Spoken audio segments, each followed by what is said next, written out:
At sa punto pong ito, alamin na natin yung mga presyo ng mga pangunahing bilihin. Simulan na natin ang ating Price Watch. Bigas, NFA well-milled, 27 pesos per kilo. NFA Premium, 32 pesos per kilo. Well-milled, 42 pesos per kilo. Premium, 44 pesos per kilo. At ang regular, 38 pesos per kilo. Okay, para naman sa karne at manok, baboy, ang laman 180 pesos, baka laman din 260 pesos. Manok, buo yan 110 pesos at itlog for 4 pesos and 80 centavos. O, yun yung 4 pesos and 80 centavos na itlog, medyo maliit pa yan eh. May mga 6 pesos, medyo mas malaki yun. Sa isda, bangus, 130 pesos per kilo. Tilapia, 90 pesos per kilo.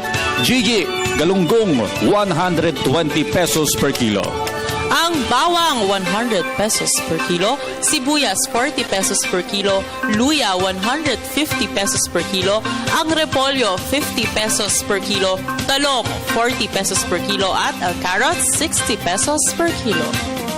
Ngayon naman para sa prutas, lakatan 55 pesos, kalamansi 70 pesos, papaya 30 pesos, mangga 100 pesos, at kamatis 30 pesos. Ayan, at yan po ang ating Price Watch. Diyan lamang po kayo dahil magbabalik pa ang Good morning, boss!